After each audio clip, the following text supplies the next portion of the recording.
We look for AI to be something more than a tool that generates ideas. That's my great concern. Are we using it to replace some of the things that make us human? Will AI make us lose what makes us human? Yeah. Or will it cause us to realize and treasure these? Welcome back to Squirrel. Today's question is one of the biggest. What makes a human human? I am joined by Mike Conklin, an educator who thinks deeply about how technology, learning, and human values intersect, and who's passionate about how people learn and how our values hold up in the face of change. He is also a mentor who always pushes me to think deeper. In part 1, we explore consciousness, memory, and the rise of AI, and whether technology will make us less human or help us understand ourselves better. Let's dive in. What makes a human human? Let me ask, why ask that question in particular? That's a good way to spin it back on. Why ask this question? Originally, I was very interested in looking at the origins of human consciousness per se, like what is consciousness? And this arose out of, we were eating at a Chinese restaurant, my parents and I, and then my dad, he likes to talk a lot of philosophical things, especially when we're waiting for the food to arrive or something like this. And he was talking about AI. He just can't stop talking about AI. And he was talking about the idea of consciousness in AI and how consciousness may be tied to memory. And if you remove someone's memory, does that remove their character and things like that? It was like a very interesting kind of idea. And I was arguing against him by saying that no, a person's identity is not just their memory, because even if they forget that they've done these certain things, they will still act in a way that's different from other people. If you erased everyone's memories, we would still react differently to certain circumstances. Yeah. It's kind of a nature versus nurture debate in a way. But I was saying that no, people are defined by more than just their memories. And then that kind of sparked an interest in the idea of consciousness. What exactly is it? What is it unhinged upon? And are humans unique in their consciousness, or can consciousness be found in AI and other animals? And then after doing some preliminary research, I kind of realized that, I don't remember really how, but I realized that this question, or the idea of consciousness, kind of is embedded in the question of what it makes a human human. Yeah. Because consciousness, I think, or sentience maybe, that's probably better, is like a pretty human thing. So I thought this was a much more provocative question. Yeah. Yeah, and it's definitely a big question, so I have to narrow it down, but yeah. That's kind of fascinating. It's a fascinating question. The question of consciousness, the question of memory, I think, is really interesting. Because then, how do you interpret like a neurological disease that erases memory, right? And our memories are being pruned all the time to make room for new memories, and so there are some memories we can retrieve and some we can't. We may also modify our memories. After we read Educated by Tara Westover, which is our junior read, like the idea of some of your memories, you may believe wholeheartedly that it's true, but your brain, like to protect yourself, you've kind of modified that. And I guess it goes along with PTSD and things like that. But the idea that like even your own personal experiences could be objectively false because you've, modified it to protect yourself. Yeah. It's really interesting. Yeah. Yeah, it's fascinating.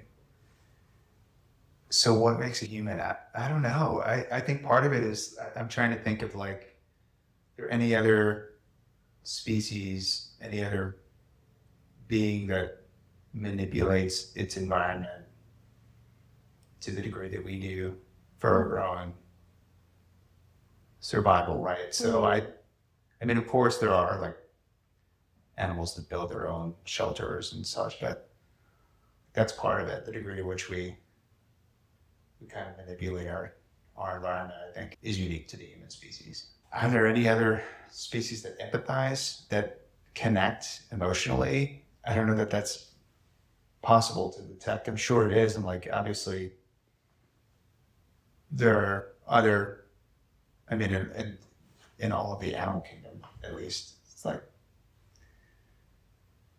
this is the conversation we had the last time we met too. It's like all animals are sort of biologically wired to support, promote the survival of their species, right? So they care for their young and their, I'm sure to a degree there's some sort of emotional investment in that. to what degree? Yeah, it's a really interesting question. So consciousness, memory has come up in your conversations. What else has come up? Yeah, what else have you and your dad and others sort of Talked about? theorized? So many things. I think one route that I could share is David Hume, like the philosopher, had this idea of reasons and passions. And his very famous quotation was that reason is and ought to be a slave of the passions. And he's kind of talks about how, like, in the human, you have these two things, like reason, which is your reasoning and your logic, and then passions, which is these emotions and instincts and intuition that pushes you to do things, and how reason is a slave to the passions. And so I think in conversations, people mention humans have the capacity to look forward, to predict things, and to reflect backwards. Mr. Kerr was saying, like, I don't think you get any other animal that can really learn from their own experiences and things like that. And then, so that's sort of logic in a way, that idea to methodically reason and think through certain experiences and just any events in life. But then there's also emotions, which I think to some extent we definitely share with non-human animals, and that's love or empathy. I think empathy is interesting, and I think we should definitely dive into that. But something that I think is, when you ask the question, what makes a human human, usually people compare the human to a non-human animal. But I've also been trying to compare humans with a new species that has come up, which is AI. Yeah. And it's like, AI is so different from any other species that we can compare ourselves to, because I think if you compare yourself to any non-human animal, it's pretty natural to think that we are superior, and that in many ways we have advanced beyond them. So what is it like to compare yourself with a species that you know you're inferior to?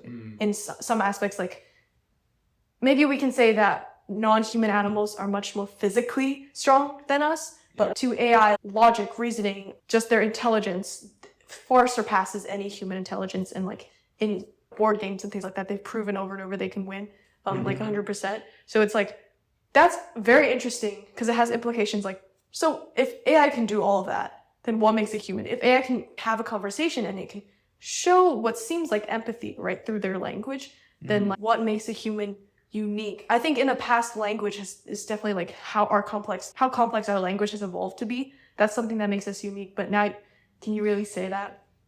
So to the point of like David Hume's reasons and passions, I kind of came up with a working idea that it's the clashing of both of these things within humans that makes us humans. Because in animals, you might see an overwhelming passions, that they have emotions, and sometimes they're not controlled and they just act on that.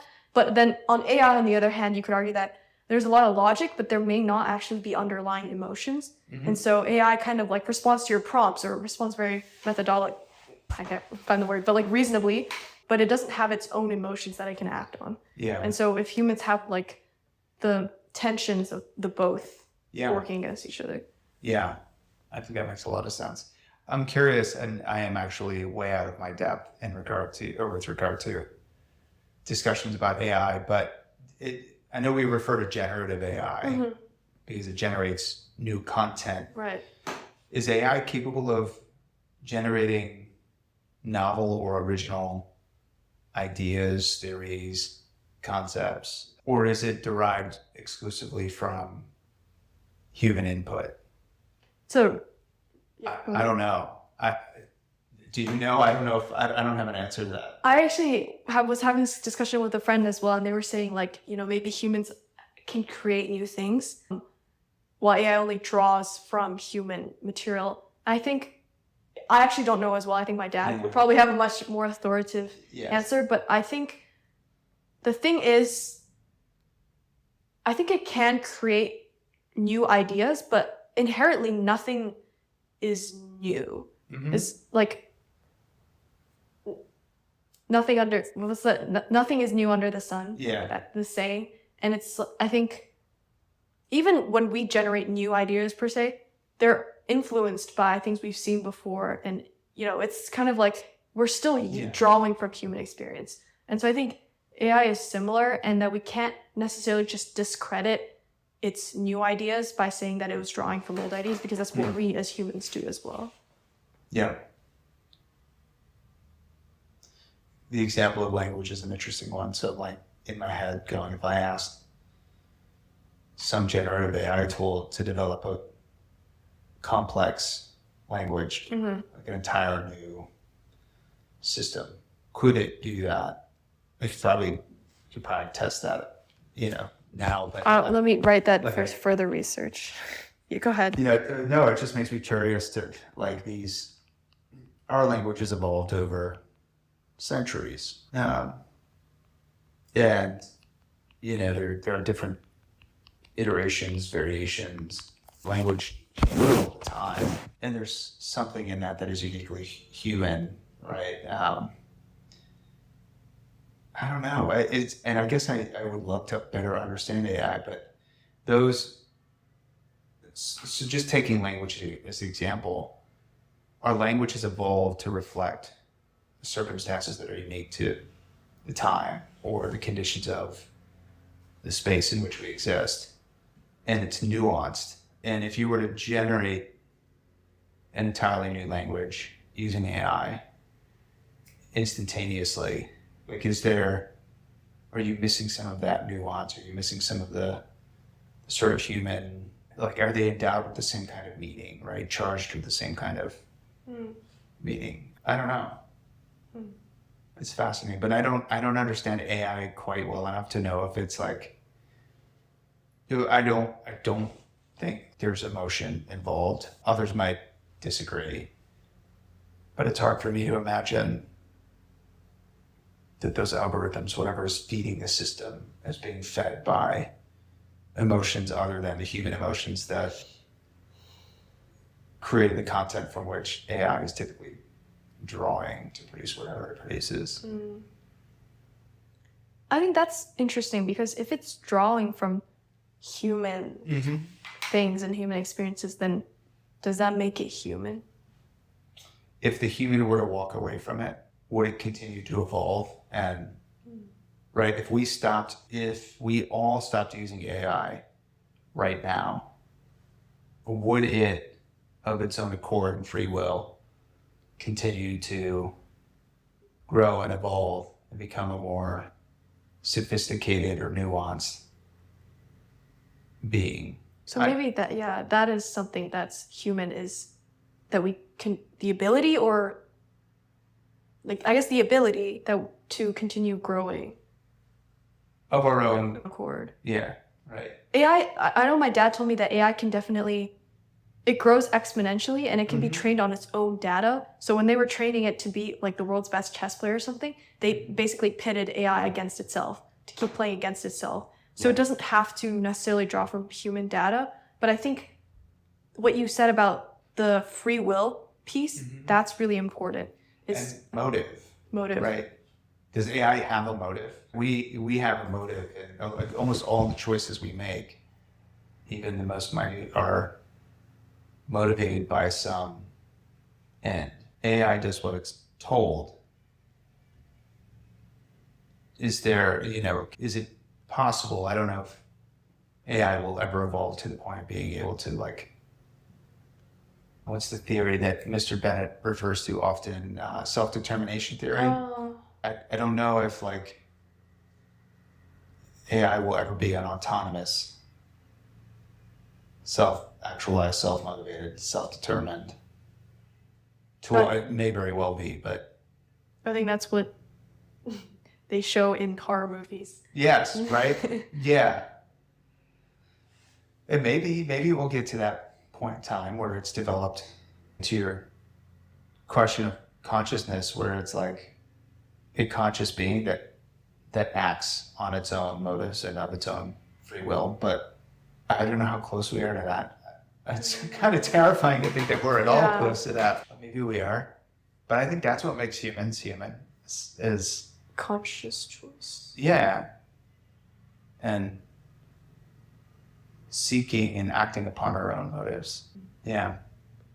Yeah, it's almost a relief that AI doesn't have that as of now. Yes. And I think, again, it's not something I've paid as much attention to as I probably should, but, when social media was introduced in the early aughts, there was very little regulation. And so social media companies began to develop their products without a ton of oversight, sometimes without a great deal of regard for the broader impact of their product and what it would mean to gather and sell data on its users, and to fail to fact check, or there are so many different tenets of that conversation. But when AI was, what ChatGPT is it, 2 years old now? Yeah. Year and a half, 2 years old. Yeah. There were members of, I think it was Congress who said, like, we have to be really cautious not to allow this to be another social media moment where we introduce this product to the mainstream without having any real understanding of what it can do and how it might be or should be regulated. And I'm not like I'm not exactly apolitical, but I'm certainly not a big proponent for like big government intervention and regulation and all that. But I think right now, like, we've probably barely scratched the surface of what AI is capable of becoming. Yeah. And yet we are using it in our daily lives without really understanding. And I don't know how responsible that is. Yeah. And I don't know that means it leads us to Terminator, where, eventually autonomous bots end up taking over the world. But like you said, stuff before movies. But I don't know, it's to me, it's pretty scary to think that we're daily using something that we don't understand and that has the potential to develop into a sort of conscious or semi-conscious kind of being. But I guess the thing with like not using something, even if we don't fully understand it, is that I think my dad uses this metaphor a lot, which is like, when the cars first came out, a lot of like the chariot drivers and like the people who were on horses, like they were very experienced and very good at their art, and they had a skill in that. But so they were very obstinate when it came to changing over to cars, and they would say, these cars aren't going to work, like they're going to break down. It's as stupid, like it's not new technology. It's not going to work. But in the end, like they were the ones who got overtaken by maybe novices or amateurs, but they used new technology to use cars.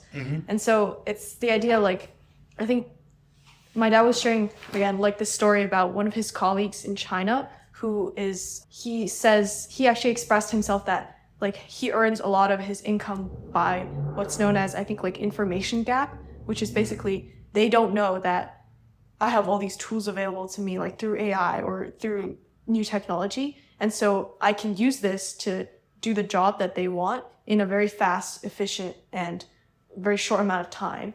And so if they knew about these tools, they could do it themselves, but they don't. And so they come to me. And so I'm making money out of this information gap. Like just because I know there's much more tools out there that I can use. Yeah. And so I think like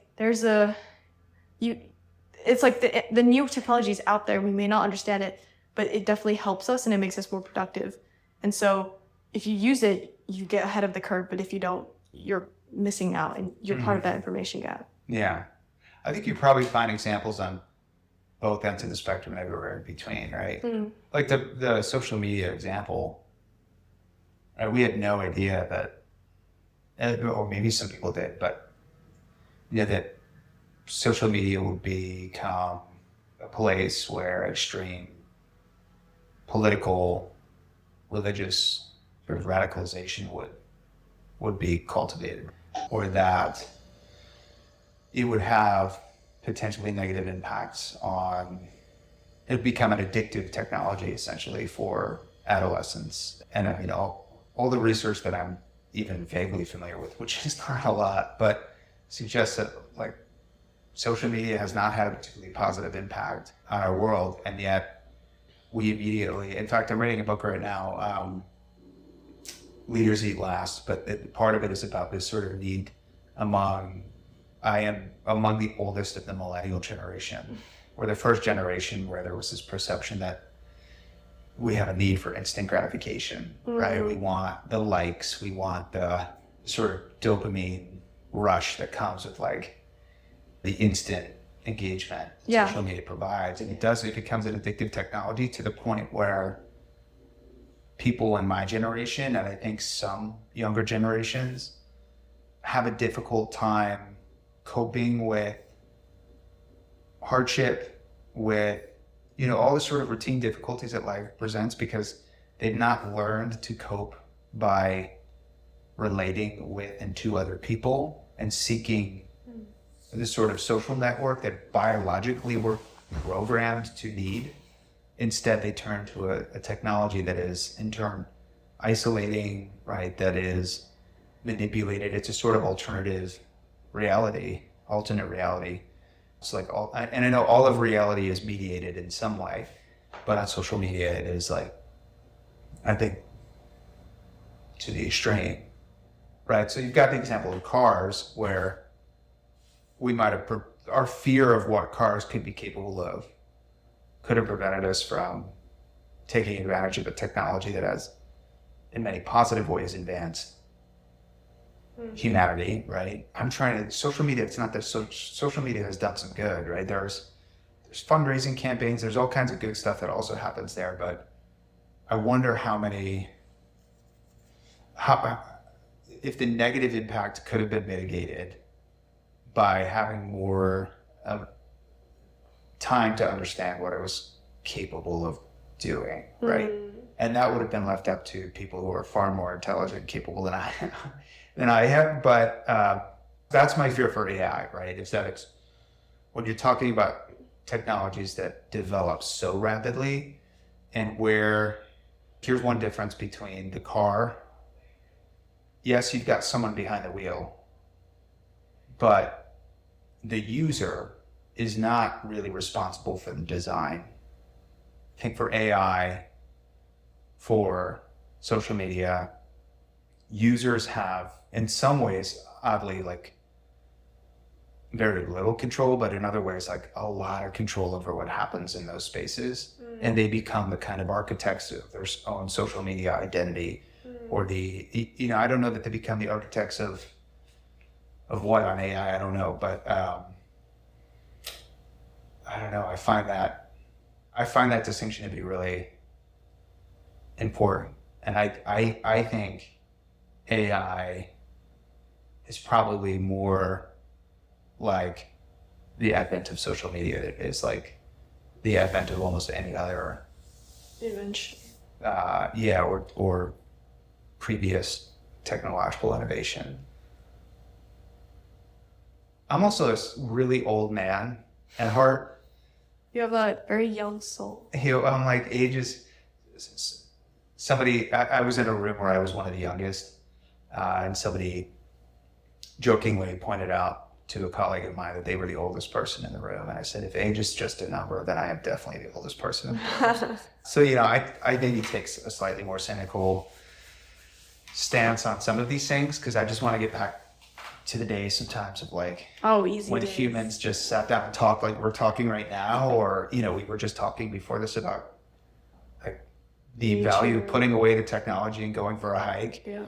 I think you're uniquely capable of finding that balance, but there are so many people who, again, that like sort of dopamine rush, they become addicted to it, where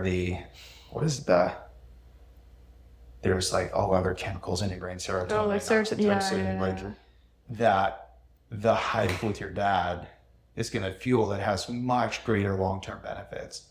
So I don't know. I'm on a total tangent now, but no, I think I'm glad you shared that, because I was also, you inspired a lot of thoughts in my head while you were talking about that. And I think a huge thing that you pointed out is that for humans, often in history and currently as well, our technology develops faster than our minds. I don't know if that's the right way to put it, but scientifically we've advanced so far, but philosophically, are we really that much farther from, the Greek philosophers and from the old... Or have we devolved? Yeah, right. I mean, in some ways.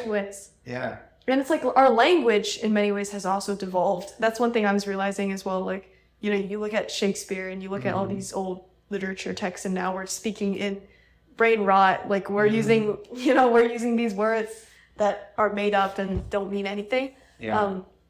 And it's really interesting. I think, yeah, like a lot of time we rush too much for short-term spikes or like effects, but we're not considering the long-term. Yeah. Yeah. I mean, this is a different situation, but one of my great fears is that like long form narrative is dying, right? And so we don't have the attention span anymore to sit down and read a novel and, even to watch and I'm guilty of this too, to watch a full length movie. I'm like, I would rather watch something that's, 30 to 40 minutes. Yeah. And, like the long form narrative is sort of in a unique place in history. And I think our attention spans are just being like cut short. And Yeah, absolutely. AI, I think, we're buying this home. It's a pretty modest home and we would like to make some upgrades to it. Mm-hmm. And so my wife uploaded a picture of the house to ChatGPT and just said, add a porch, add some modern rustic aesthetic with some natural elements. Very aspirationally said add a hot tub. Right? And all of a sudden, within seconds, we've got this image of a home. Now, here's the thing, right? This and I'm sure AI will improve very quickly to eliminate some of these issues, but like it a chimney pipe right above the window, right? Mm-hmm. So like, it's making those mistakes, but like we're using it to instantly produce this thing. But my hope would be that we wouldn't then take it to the architect and say like, build this, right? That we would say, use your expertise, right? Your imagination, and this might be a helpful guide, but draw us a home that is infused with the kind of emotion and feeling and the human element that I don't know that AI can quite replicate yet. I think I do agree with you now that we should definitely understand it better before we use it. It's kind of reminding me of the idea, I think this is common in Chinese philosophy because like Confucianism talks a lot about water and how water is neutral. And it's the idea that all the tools that we have and technology, none of those things are good or bad. Mm-hmm. They're all neutral. But it's the motive of the human and the way they use it that determines if it's good or bad. And so it's just like a car. Like you can use a car in a great way. Like you can drive your kids to school. Or you can use it in a bad way and you can like knock down someone's house or something like that. And same with social media, right? You mentioned like there's great ways you can use social media, but there's also definitely detrimental ways. Mm-hmm. And I think it's the same with AI. And there are ways you can use it that will strip you of your creativity or of your reasoning, but there are also ways that you can use it to help you and to fuel that and to come up with better solutions. But I think it's definitely harder, especially like with our shrinking attention spans and like the desire for instant gratification. It's harder to sit down and like think through what are your motives and to understand it before you use it, because it's so much easier to just instantly use it to get that instant result. Mm-hmm. Like, and then you kind of forget what your original intent was, and that's where it gets kind of scary. Right. And you lose, and some might argue that this is not a bad thing, it's just how we're evolving and may determine like what happens to humans as we evolve, but like, we're losing critical thinking skills, the skill to like do difficult things when we look for the instant fix, right? And we look for AI to be something more than, a tool that generates ideas. That's my great concern. It's like, I don't know.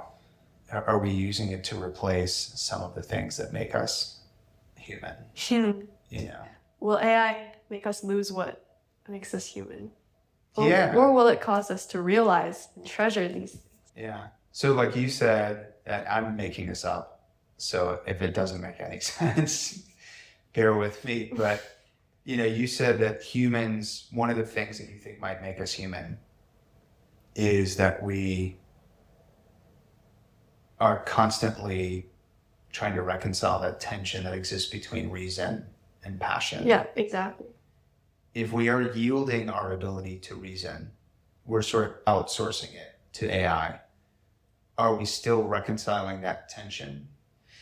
Or are we using, AI is not objective, but it does bias as the information that it's drawing from. Right. But yeah, are we outsourcing our ability to reason to a tool that then over time begins to, not because of the tool, but because of the way in which we use it, diminishes our ability to reason. So we become beings of passion, and there's this sort of imbalance that exists. I think that would not be very good. Yeah. I also think it is maybe less of, I think we do try and seek to reconcile it, but I think it is the precise, like, opposing, clashing nature of the two that makes us human. Because you kind of do have to have the reason to check the passions and the passions to check the reasons in a way, or the passions to drive the reasons to be a motivation.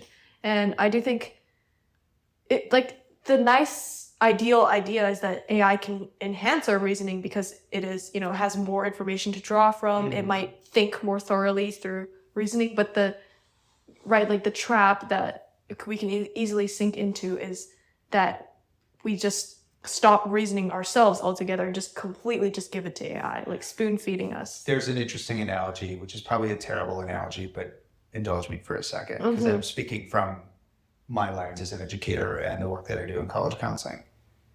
Over the last 10 years, I have seen a fairly dramatic increase in the number of students and families who want to be told what to do, right? So they come and they sit across from me, and I'll try to work them through this process of like self-reflection, right? Let's reflect on your experience at Mercersburg. Let's think about the things that you most value, what you most aspire to, what you want. And increasingly, students don't really want to engage in that self-reflective process. They just want to be given the answer, right? Here are the schools you should apply to. This is the essay you should write, and this is where you should go.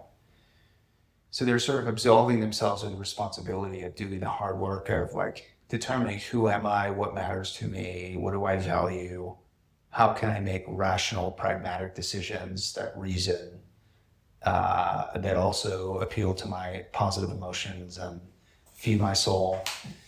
They just want to be given the prescription. And I worry that is the approach many are taking to AI. It's not a supplemental tool. It is a replacement for the hard work of having to come to conclusions on your own. And that may be more of a cynical approach, but it is, in some cases, probably the path of least resistance. And it's not the easiest. Yeah. Least effort. Yeah. And I think that those the muscles begin to atrophy when you don't use them. So if you're not working through difficult problems, if you're not, I know you love philosophy, but some of the ethical challenges, if you're not grappling with them, do we lose our ability to grapple with them? I don't know. And to your original question, like what makes us human, I don't want to outsource some of what makes us human too. I think you touched on a really important thing as well, and that got me really excited when you mentioned the thing with in your college process, because actually, if you ever have a chance, not saying you should, but in the second episode of my podcast, I was talking to Shelley about means versus ends. And it's kind of like a mini theory that I've been developing that kind of stemmed from Kant's idea of treat every human as an ends, not a means. But I think I've mentioned to you definitely, but broadly applied the concept of means and ends to life. Yeah. And I think in that process, it's because we've become so fixated on the ends that the means doesn't matter. It's like, give me the formula to get a high score. Like, just give me the high score. That's what I want. I don't care about the process anymore. Just give me the acceptance. But the process is really what matters in the end, because that's where you learn the most and, where you're actually growing those skills. Yeah. And so the means, I think that's what's lost in instant gratification in AI, or just asking for the best way. the way this book that I'm reading puts it is like, and he refers specifically to the millennial generation. But it's like, they're all with us at the base of the mountain, and they can see the pinnacle. They know their goal. They know what they want, but they see the pinnacle and they can't see the mountain. They don't understand that, like, to get there, you have to climb this massive mountain, right? And that actually so much of the beauty of achieving at the pinnacle is like all the things you learn about who you are, what your strengths are, what your relationship is to the other people in your life that occur as you're journeying up the mountain. He says we have a whole, in part because of the technologies that have evolved. That's not the only reason, but we're like, we've lost sight of that, right? Yeah. And so millennials, he talks about them in the workforce.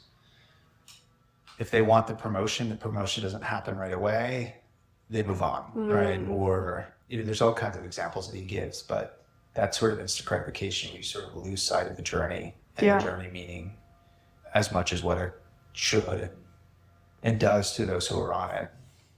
And the journey, I think, is often, or probably most of the time, much more meaningful than the actual result. But it's so hard for us to see that. And all our tools and like all things that we use and invent is to get to the process faster. But it does make you wonder, like, some things are definitely better and maybe save us time and efficient. It's much more efficient, but maybe it's also just we're sacrificing processes and what's really important on the way. Yeah.